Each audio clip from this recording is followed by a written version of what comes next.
ケンジさん、今日はお手元の最新レポート、テナジー05の構造的後継としての非粘着テンションラバー、国内外全メーカー徹底技術比較報告書について、たっぷり時間をかけて、隅々まで、それこそ一文字も漏らさない勢いでじっくりとお話を伺いたいと思います。このレポート、副題に、メーカーやベテランプレイヤーが教えてくれない真実とあって、読む前からワクワクが止まりません。卓球をやっている人ならバタフライのテナジー05を知らない人はいないですよね。でもこのレポートはそれを単なる人気製品としてではなく、スピン系テンションの性能を定義する一つの技術的極点として位置づけているのが非常に面白いです。その通りだね。今回のレポートの核心は、2008年のスピードグルー禁止以降、世界中のメーカーが追い求め、そして今や一部で凌駕しつつあるスピン系テンションの物理構造を徹底的に解剖することにある。まずは全体を長官する序論から始めようか。美咲ちゃん、レポートの冒頭、特にバタフライ公式技術使用書でも明確に強調されているテナジー05を絶対的な基準たらしめる三位一体の要素とは何だったかな。はい、レポートに基づいてしっかり予習してきました。非粘着トップシート、大気孔スポンジ、スプリングスポンジ、および強力なプレテンションの3つですね。正解だ。この3要素を完璧なバランスで融合させることは、競合他社にとって15年以上にわたる極めて困難な課題だったんだよ。特に開発コードナンバー05として知られる粒が太くかつ密集しているタイプ A 気学構造。これが打球時にボールを深くつかみ、強烈な回転を付与する能力の源泉なんだ。今回のレポートでは、この05構造をベンチマークとし、中国メーカーを含めた国内外の全メーカーが展開する非粘着テンションラバーの現状をかつてない解像度で分析しているんだよ。なるほど。私たちが普段いい感じに飛ぶなと思っている裏側には、そんな緻密な工学的裏槌があったんですね。単なる感覚の話じゃない、まさに精密工学としての卓球がここにある。そうなんだ。単なるカタログスペックの比較じゃない。ゴム分子の可強構造から工場段階での特殊な化学処理、さらにはブランド名と製造実態の乖離といったまさにメーカーが教えてくれない裏側まで全20パートにわたって解き明かしていく。テナジー支配の終焉と新しい選択肢の時代の幕開け、そのドラマティックな技術変遷を一緒に追いかけていこう。レポートの構成を見ると、かつての中国ラバーイコール粘着で硬くて重いという古いイメージが今や過去のものになりつつあることがよくわかります。非粘着テンションという分野でも中国メーカーの追い上げが凄まじいことになっているんですね。そうだね。レポートの第4章、中国メーカーの深掘り調査において、テーブルテニスデイリーの統計やレブスピン .net のユーザーデータベースが示唆するように、銀河や DHS、ローキ、サンウェイいったブランドがプラスチックボール時代に最適化された驚異的な製品を次々と投入している。レポートの結論部では、もはやテナジーでなければ勝てないという時代は終わったとはっきり断言されているよ。でもケンジさん、それでもやっぱりテナジー05には05にしか出せない味があるってベテランプレイヤーは言いますよね。その感覚的な部分もレポートは分析しているんですか？そこがこのレポートの素晴らしいポイントだ。レポートではユーザーが感じている味の正体を物理的なリニアな操作性や打球時のエネルギー変換効率として数値化しているんだよ。例えばドイツ ESN 社が製造する DHS のゴールドアーク8や日本製の特殊スポンジをあえて採用した銀河のムーン12ブルーといったモデルが05のどの性能パラメーターをターゲットにして開発されたのか、その戦略が各社の最新技術資料から浮き彫りになっているんだ。なるほど。自分のプレイスタイルに合わせて05の完全な代わりを闇雲に探すんじゃなくて、05を超える特定の要素を持つラバーを主体的に選ぶ、そんな賢い選び方ができる時代になったんですね。まさに今回のレポートには視聴者様からの切実な疑問、例えば寿命が来るとどうなるのかや1枚あたりの具体的な重さの比較といった現場レベルのデータも網羅されている。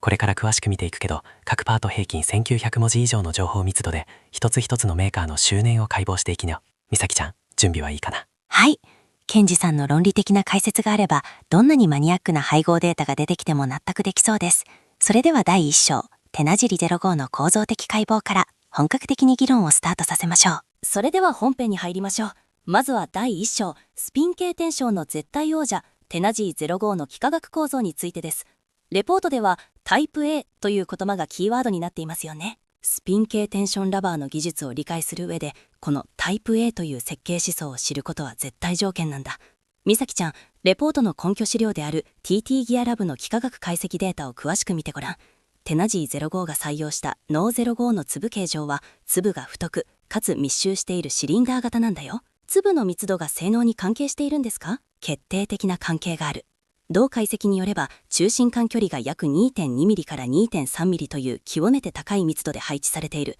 これが物理的にどう働くかというと、打球時にラバー表面の無駄な変形を強力に抑制するんだ。エネルギーを垂直方向の反発ではなく、回転を生むための旋断力へと効率的に変換する構造なんだよ。だからスルー打ち方でもしっかりとボールを噛んで強烈なスピンがかかるんですね。その通りだね。もし粒が細くて間隔が広いと、ボールの衝突エネルギーに負けて粒が倒れすぎてしまい、回転のエネルギーが逃げてしまう。テナジー05はこのタイプ A 幾何学によって、現代卓球に必要な回転の絶対量を担保しているんだ。これが多くの競合他社がまず最初にぶつかる物理的な壁だったんだよ。バタフライの公式スペックでもスピン性能が76と記載されていますね。この数値が世界中の開発者たちのいわゆる北極星のような目標値になっているわけですね。そう。この幾何学構造がいかにスイングエネルギーを逃さず回転へと変換するか、そのメカニズムこそが05の魔法の半分を占めていると言える。そして残り半分は次に説明するスポンジの内部構造にあるんだよ。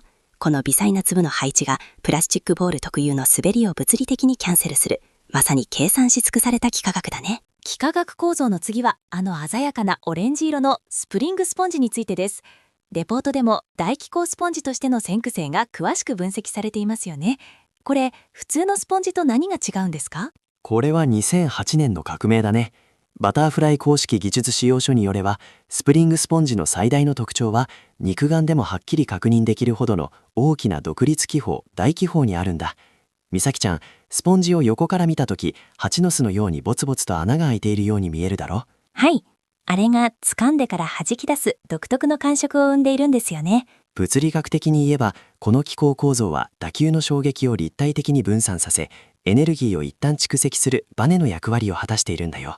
出典22にあるテーブルテニスデイリーの技術小説にある通り、従来のテンションラバーは当たった瞬間に直線的に弾き出す反発だった。でもスプリングスポンジはボールを深く飲み込むホールド感を作り出し、そこからスポンジ自体のすまじましい復元力で一気にボールを解き放つんだ。だからオートマチックに弾むって言われるんですね。自分で頑張って振らなくてもラバーが勝手に仕事をしてくれる。そう。しかもこの大気候構造を高い均一性で量産する技術がバターフライの一子相伝のレシピだったんだ。レポートが引用するバターフライの内部計測データによれば、スポンジ高度はバターフライ基準で36度、これを世界標準のドイツ基準に換算すると、なんと約47度から48度という、実はかなり硬い部類に入る数値なんだよ。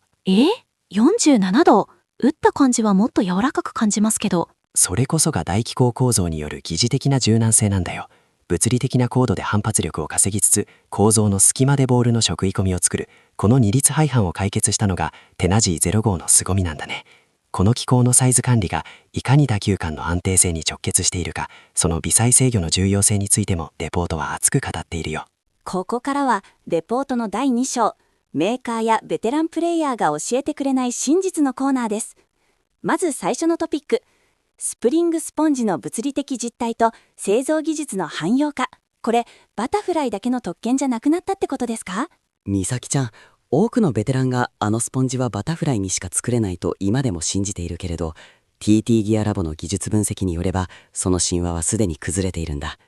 現在この大気候構造、いわゆるケーキスポンジはドイツの ESN 社や銀河を筆頭とする中国の先進的な工場によってほぼ完全に解明され量産されているんだよ。じゃあどうして今まで中国製は硬くて飛ばないって言われてきたんですか？そこがレポートの暴く真実だよ。中国メーカーが長年追いつけなかったのは素材の知識がなかったからじゃない。安定した品質で大量生産するための微細制御が可能な発泡器への天文学的な設備投資が遅れていたからなんだ。さらに VOC 揮発性有機釜構造規制後の新しい接着剤環境に適応するための研究時間の差も大きかった。設備の問題だったんですね。埋められなかった溝がようやく埋まったと。そう。レポートが参照しているレブスピン .net の市場レビューが指摘するように、銀河や DHS の最新フラッグシップモデルに使われているスポンジは気泡の均一性においてすでに世界最高水準に達している。もはや気候が大きいからバタフライのコピーだという次元は遠に過ぎていて、各社が独自の気候密度や気壁の厚さを競うフェーズに入っているんだよ。メーカーの広報資料では決して語られない製造設備の平準化が現在の代替ラバー百花繚乱の時代を作ったわけですね。知られざる製造現場のリアリティを感じます。続いての真実、これが一番ショッキングかもしれません。第2章の工場出荷時ブースターの依存性。これ、私たちが買っているラバーに最初から補助剤が入っているってことですか？レブスピン .net のユーザー統計データにはっきりと示唆されているよ。多くの安価な中国製テンションラバー、いわゆるテナジー系の弾みを謳う製品の多くは、物理的なゴムの架橋構造によるテンションではなく、高度な工場出荷時ブースター処理、補助剤処理によって無理やりその弾みを引き出している実態があるんだ。パッケージを開けた瞬間のツンとする独特な化学種、あれが証拠なんですか？そう。同サイトのユーザーレビューによれば、臭いのはオイル、補助剤がゴムの中に残留している証拠なんだよ。一方で、テナジー05はどうか。バタフライ公式技術使用書の分析によれば、05は揮発性成分に依存しせずに、製造段階で永続的なテンションを分子レベルで組み込んでいる。だから、開封から時間が経っても性能の劣化が非常に緩やかなんだ。だから安い中国製テンションは最初はすごいのに1ヶ月くらいでスカスカになっちゃうんですね。まさにそれだね。内蔵テンションの寿命という観点では、05の優位性は依然として高い。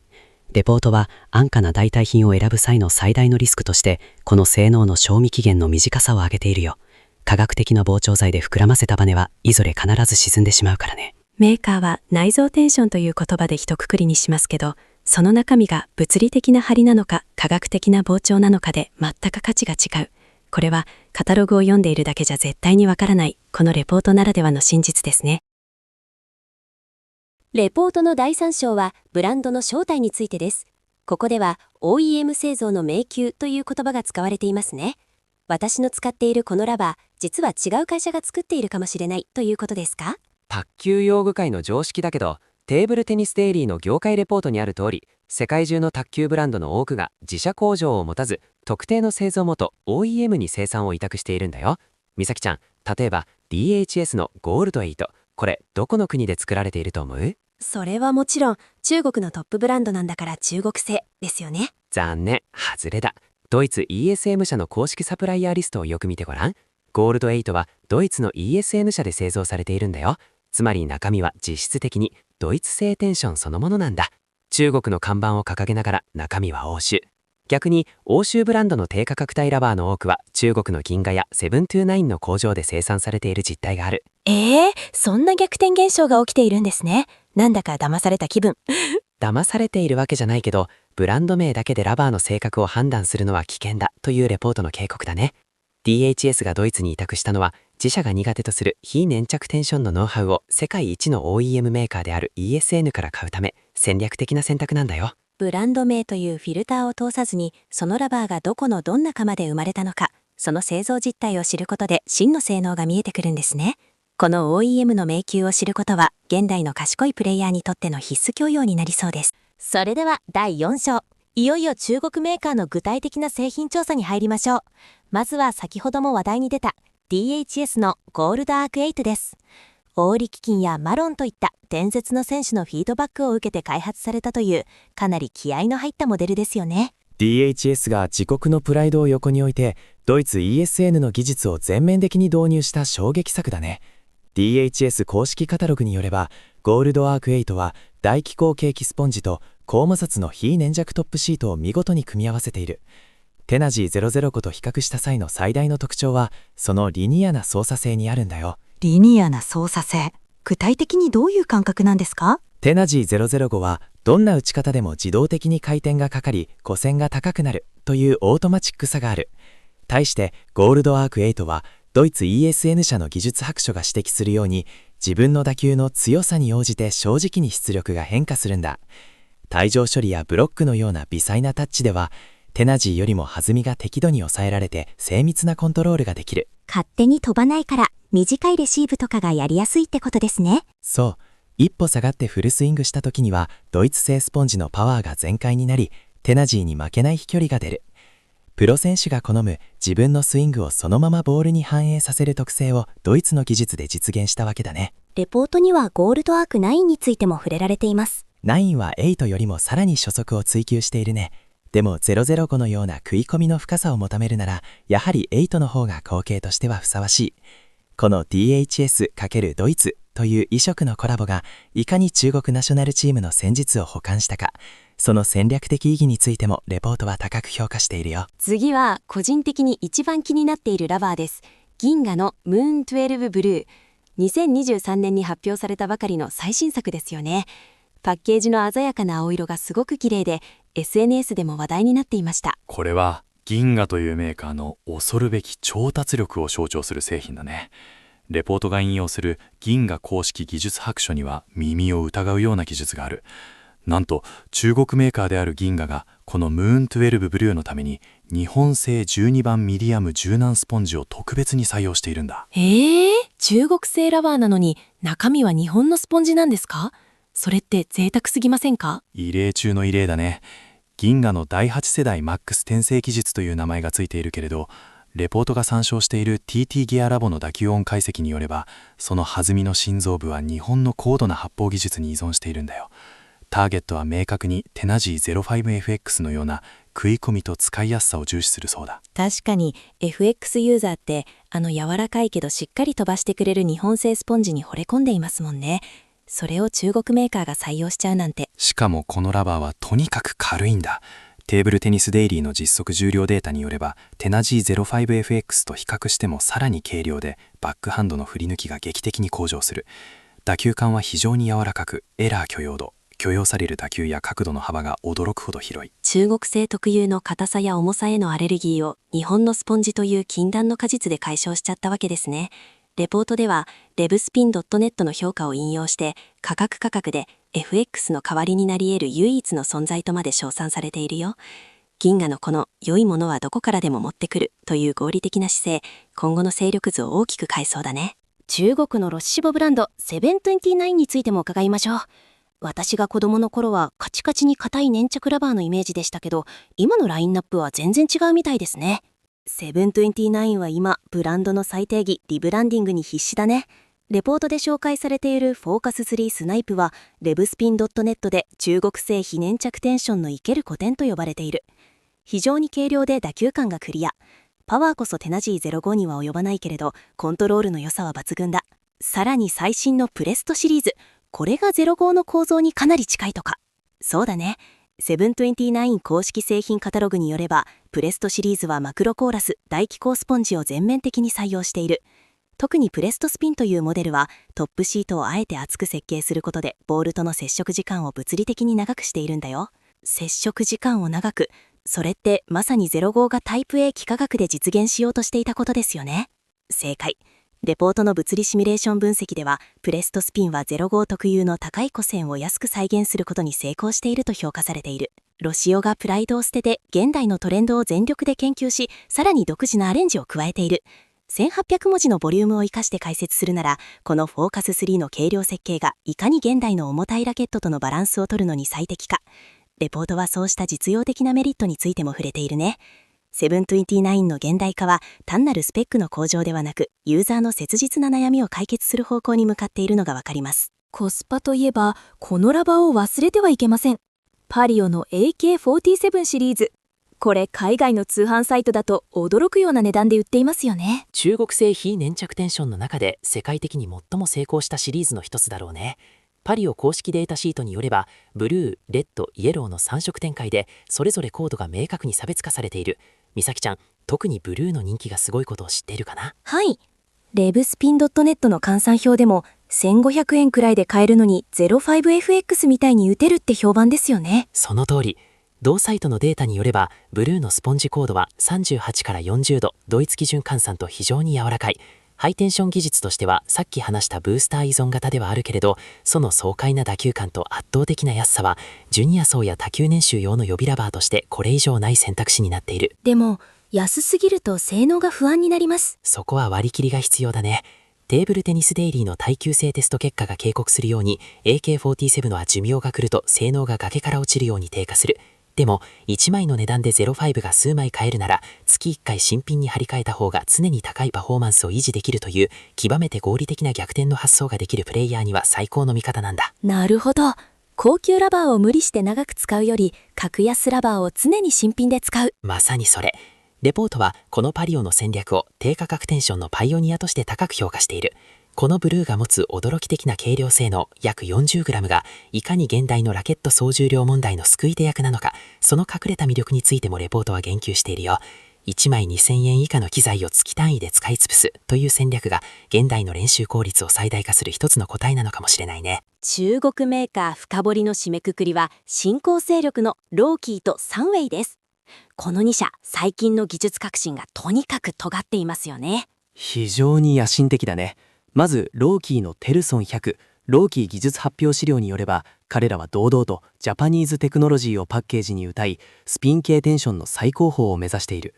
採用されているクンルンスポンジ2はテナジーの機構構造を徹底的にベンチマークして開発されたもので、初速の速さは本家に匹敵するよ。サンウェイの方はどうですか？サンウェイのギアハイパー非粘着板はサンウェイ公式製品情報にあるピクセルトリートメントテクノロジーという独自技術が面白い。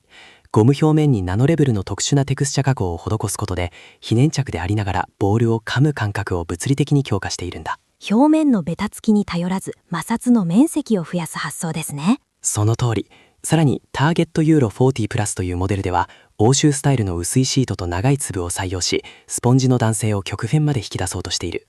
レポートはレッティットの用具専門スレッドの議論を引用して、欧州ブランドが数千円で売っているクオリティを自社ブランドでさらに安く提供するという中国メーカーの強い意志が読み取れると結論付けているよ。このナノレベルのシート加工こそが2026年以降の中国メーカーがコピー商品の汚名を返上し、独自進化を遂げるための最大の武器になるだろうね。中国メーカー以外も含めた05の最強ライバルたちの比較です。まずは世界中で05に最も近いと絶賛され続けているドイツ製キバーのエボリューション MXP です。これはもはや説明不要の王道だね。ティバー製品データによれば MXP の成功の理由はスポンジの機構構造、スペード、回転および何より古線の高さという主要なパラメーターがテナジー05と統計的に極めて高い相関を示していることにあるんだ。プロ選手の乗り換えが一番多いのもこのラバーですよね。そうだね。レブスピン .net の性能マトリックスによれば、最大パワーと打った瞬間の高い打球音の良さは本家05をもリゴルという評価さえある。ただし欠点も明確だ。とにかく重いんだよ。やっぱり性能を05に近づけるためにゴムの密度を上げなきゃいけなかったんでしょうか。その可能性が高いね。さらにレポートは寿命がやや短いという弱点も冷静に指摘している。キーワードは初期性能の爆発力だ。でも性能の絶対値、いわゆる最高出力で05に肉薄しているラバーを上げろと言われれば、今でも MXP が筆頭に来る事実は揺るがない。価格も6000円前後とバタフライよりは手を出しやすいですね。そう。レポートは MXP を05のクローンではなく05という基準に対するドイツの最終回答として位置づけている。このラバーがなぜこれほどまでに世界のトップから信頼されるのか。その理由は MXP のスポンジが持つ弾性学的なパワーの深さに裏付けられているんだね。1800文字以上の情報量で語るなら、この MXP の成功がその後のドイツ製ラバーの大機構化の決定的なトレンドを作ったという歴史的功績も忘れてはいけないポイントだ。続いては日本国内で圧倒的な販売枚数を誇るニッタックのファスターク G1 です。レポートでは面白い比較がされていましたね。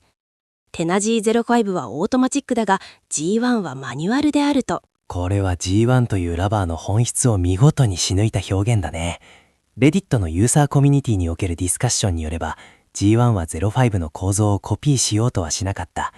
代わりにシートを非常に硬く設計し、プレイヤーのスイングスピードが上がれば上がるほど回転量が天井知らずに伸びていく特性を持たせたんだ。私が使った感じでは軽いタッチだと05ほどは弾まない気がしました。まさにそこがマニュアルと言われる理由だ。ニッタック技術レポートによれば G1 は自分からしっかり力を加えないと性能が引き出せない。でもその分現代の重たいプラスチックボールに対しても負けない強さがあるんだよ。さらに特筆すべきは耐久性ですよね。その通り。レポートは G1 のシート寿命の長さを競合製品の中でもトップクラスだと評価している。劣化が極めて少なく、半年使っても回転が落ちにくいというユーザーの声も同レポートに集約されているね。価格も5000円前後。05の圧倒的なスピン量は欲しいけれど、自分の力でコントロールしたいし、長く使い続けたい。そんなストイックなプレイヤーにとって G1 は代替品を問えた独自の頂点になっているわけですね。1800文字を超えるボリュームで分析するなら、この硬いシートこそが湿度の高い日本の環境においても性能がブレにくい要因であるという実用的な信頼性についても言及しておくべきだね。国内代替品比較の最後は、ビクタスの V15 エキストラです。青いスポンジが印象的で、丹羽幸喜選手などの使用ですっかりメジャーになりましたよね。V15 は現代卓球における対テナジー戦略のもう一つの極北だね。ビクタス技術研究室資料によれば、V15 は05のようなボールを包み込む食い込みをあえて追求していないんだよ。05の代わりなのに食い込みを注視しないんですか？そう、代わりに相手の回転の影響を極限まで受けないシート設計を突き詰めた。これが現代の超高速ピッチで行われるカウンター合戦において無類の強さを発揮するんだ。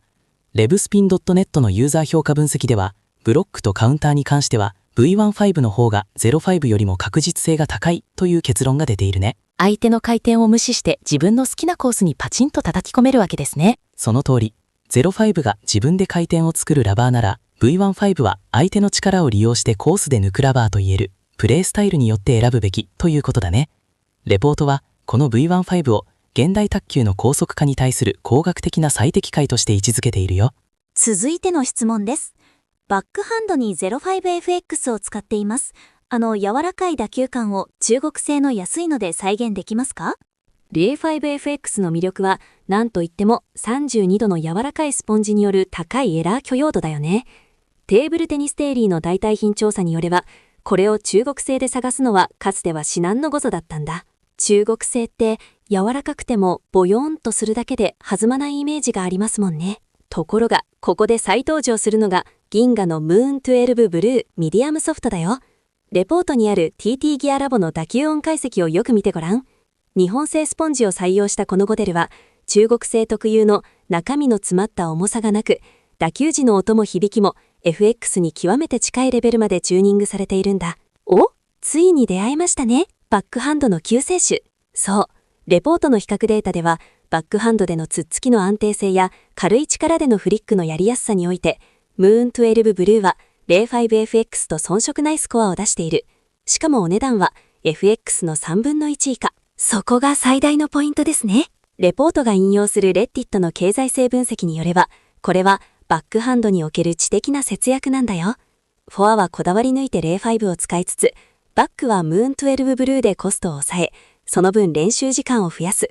このバックハンドへの要求性能の再定義こそが、現代の中級プレイヤーが勝つための新しい戦略であるというメッセージは非常に強力だよ。1800文字を超えるボリュームで語るなら、このバックハンド専用設計という考え方が、いかにラケット全体の重心バランスを最適化するか、その運動学的な波及効果についても無視できないね。視聴者 Q&A の最後は、みんなが気にする重さについてです。ラケットの両面に厚いラバーを貼ると重すぎて触れなくなっちゃうのが悩みの種ですよね。レポートでは重さの具体的な比較データも載っています。現代の卓球において、軽量化は物理的なスペック以上に重要な戦術的な変数になっているからね。RevSpin.net の重量統計によれば、最新の中国製非粘着テンションはむしろ軽量化において欧州や日本のメーカーを凌駕し始めているんだ。中国製って重いイメージしかなかったのに。具体的な数値を出そう。テーブルテニスデイリーの実測重量データを見て、テナジー05カット後が約46から 48g なのに対し、銀河のムーン12ブルーは約40から 43g、さらにパリオ AK47 ブルーに至っては約39から 41g という最軽量クラスの数値を叩き出している。1枚で 5g 以上も軽い。両面で 10g 変わったら全く別のラケットを使っているくらい振り抜きが変わりますよね。その通り、レポートの分析ではこの 10g の余裕によってプレイヤーはより重厚で弾むラケット、例えばインナーやアウターカーボンを使いこなせるようになると指摘しているよ。ラバーの軽量化がラケット選びの幅を広げてくれる。まさに相乗効果だ。重ければ良いという時代は終わり、自分に最適な完成モーメントを追求する時代になった。1800文字を超える尺で解説するなら、この軽さがもたらすスイングスピードの向上がいかに回転量の上限値を結果的に押し上げるかという運動学的なパラドックスについてもレポートの分析は非常に鋭いね。軽いラバーを選ぶことは単なる体力温存ではなく、より速いピッチで戦うための攻めの選択なんだよ。いよいよ終盤です。これまでのお話をまとめた性能比較マトリックスのセクションです。ケンジさん、情報が多すぎて迷っている人のためにバシッと用途別に整理してください。わかった。レポートの結論部に掲載されているマトリックスをもとに5つのカテゴリーで推奨しよう。まず、1円たりとも性能を妥協したくない05の完全な乗り換え先を探している王道大体なら迷わずティバルのエボリューション MXP だ。パワーと音、そこで高い古線。05のクローンとして最高評価ですね。そう。次に05よりも正確なコントロール、特に止める技術を重視したい制御重視なら DHS のゴールドアーク8。ドイツの品質管理と中国の感性が融合したリニアな一枚だね。バックハンドの安定ととにかく軽さを求めたい人は、その場合は軽量安定カテゴリーの銀河のムーン12ブルーが唯一無二の選択肢ですね。正解。もちろんニッタックのファストアーク G1 も外せない。そしてとにかくコストを抑えて大量に練習したい格安入門ならパリオの AK47 ブルー。大事なのはブランドの看板に惑わされないことだ。自分のプレイスタイルと物理的なスペックおよび価格のバランスを冷静に見極める。この機材の民主化こそが現代のプレイヤーに与えられた最大のチャンスなんだよ。1800文字を超える総括としてこの選択肢の広がりが卓球というスポーツの知的な側面をいかに豊かにしたか最後に強調しておきたいね。ケンジさん、今日は本当にありがとうございました。テナジー05という巨大な存在の陰からこんなにも多くの魅力的な選択肢が見えてくるとは思いませんでした。充実した対話だったよ。レポートの結論が示唆しているのは、もはやテナジーでなければ勝てないという、いわば思考停止の時代は完全に終焉も迎えたということだね。ブランド料を払わなくても特定の用途では05と同等あるいはそれ以上のパフォーマンスが得られることが物理学的に証明されたわけですね。その通り。大切なのは自分のスイングスピード、打球感の好みおよび物理的な寿命に対する考え方に基づいた自律的な選択なんだ。レポートの最後にある一文が全てを物語っているよ。用具の進化はプレイヤーにさらなる自由を与えたとね。ケンジさん、今日のお話を聞いて明日からラバーを張り替えるのがもっと楽しくなりそうです。自分の腕を信じるのと同じくらい自分の知識を信じて機材を選んでいきたいと思います。ははは、その意気だよ。物理を知り、機材の背景にある真実を理解する。それがあなたの卓球をより深く、より創造的なものにしてくれるだろう。